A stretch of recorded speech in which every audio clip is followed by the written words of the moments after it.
जय प्रभु श्री राम जी। जय बजरंग बली हनुमान जी।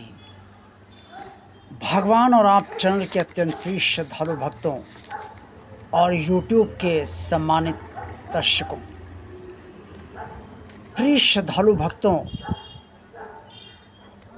जिस तरह से भगवान श्री कृष्ण जी के अवतार से पहले कंस को आकाशवाणी हुई थी, जब वो देवकी को बहुत प्रेम से उसकी ससुराल छोड़ने जा रहा था विवाह के बाद, उसी तरीके से त्रेता युग में प्रभु श्री राम के प्रकट होने से पहले आकाशवाणी हुई थी।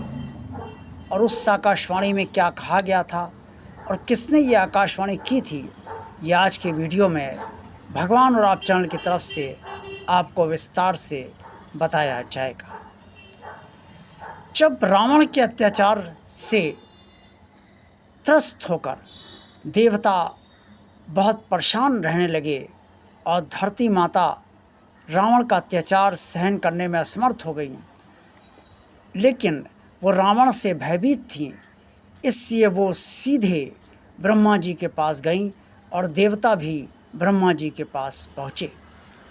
ब्रह्मा जी ने तब भगवान विष्णु जी से प्रार्थना की और भगवान विष्णु जी से तमाम तरीके से अनुनय विनय की। देवता भी भगवान विष्णु जी से अनुनय विनय करने लगे और धरती माता वहीं खड़ी रही। भगवान ने ब्रह्मा जी की प्रार्थना को सुनकर और देवताओं को डरा हुआ देखकर और पृथ्वी को भयभीत देखकर थोड़े समय बाद उनकी प्रार्थना सुनने के बाद आकाशवाणी हुई। और जो आकाशवाणी हुई वो क्या थी, ये मैं आपको विस्तार से बताता हूँ, जो पवित्र श्री रामचरितमानस में स्पष्ट तौर पे बालकांड में वर्णित है। बालकांड में दोहा 186 में कहा गया है, जय श्री राम। जानि सबय सुरभूमि सुनि बचन समेत स्नेह, गगन गिरा गंभीर भई हरनी शोक संदेह। हे देवताओं, पृथ्वी को भयभीत मानकर और उनके स्नेह युक्त वचन सुनकर शोक और संदेह को हरने के लिए गंभीर आकाशवाणी हुई। दोहा, इस दोहे के बाद, ये दोहा 186 है बालकांड में जो वर्णित है।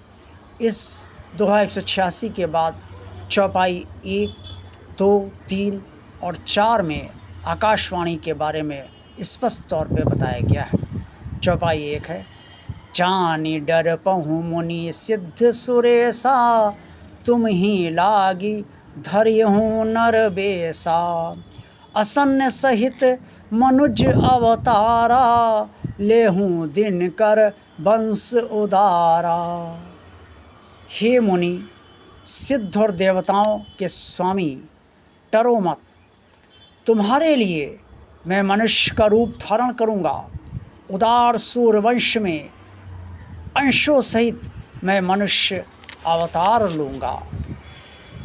इसके बाद चौपाई 2 में कहा गया है, कश्यप अदिति महातप कीन्हा, तिन्ह कहूँ मैं पूरब वर दीना, ते दशरथ कौसल्या रूपा, कौशलपुरी प्रगट नर भूपा। कश्यप और अदिति ने भारी तप किया था और मैंने उनको वर दिया था, और उस वर के अनुसार ही वे अयोध्या में दशरथ और कौशल्या के रूप में आए हैं और दशरथ अयोध्यापुरी के राजा हैं। इसके आगे चौपाई 3 में कहा गया है, तिनके ग्रह अवतरी उजाई, रघुकुल तिलक सो चारों भाई, नारद बचन सत्य सब करे हूँ, परम शक्ति समेत अवितर हूँ। मैं रघुकुल के श्रेष्ठ 4 भाइयों के रूप में अवतार लूँगा। नारद के सब वचनों को सत्य करूँगा और अपनी पराशक्ति से मैं अयोध्या में, श्री अयोध्यापुरी में अवतार लूँगा। ये रामचरितमानस में स्पष्ट तौर पे वर्णित है। और इसके बाद जो चौपाई 4 है उसमें भी जो रामचरितमानस में कहा गया है वो भी आप सब सुन लीजिए। हरिहूँ सकल भूमि गरुआई, निर्भय हुए देव समुदाय।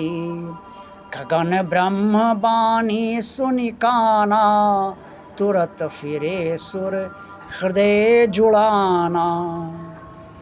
मैं पृथ्वी का सब भार हर लूँगा। हे देववंद, तुम निर्भय हो जाओ। आकाश में ब्रह्म की वाणी सुनकर देवता लौट गए और उनका हृदय जो बहुत विचलित था और अग्नि से जल रहा था वो शीतल हो गया। इस तरीके से त्रेता युग में रामावतार से पहले भी एक आकाशवाणी हुई जो मैंने आपको सुनाई और बताया उसके बारे में। इसका प्रमाण स्पष्ट तौर पर रामचरितमानस में भी है जो मैंने आपको प्रमाण भी दिया है। इससे कृष्ण अवतार से पहले भी आकाशवाणी हुई थी और राम अवतार से पहले भी आकाशवाणी हुई थी। स्पष्ट है कि प्रभु श्री राम त्रेता में सारे पापियों का संहार करने के लिए आए थे और उन्होंने अवतार लिया था और पृथ्वी को निर्भय करने के लिए और पृथ्वी पर जो पाप का भार चढ़ा हुआ था उससे पृथ्वी को मुक्त करने के लिए और देवताओं को निर्भय करने के लिए और उन्हें उनकी व्यथा को हरने के लिए प्रभु श्री राम ने त्रेता में अवतार लिया। देखते रहिए भगवान और आप चैनल। वीडियो पसंद आया तो लाइक कीजिए।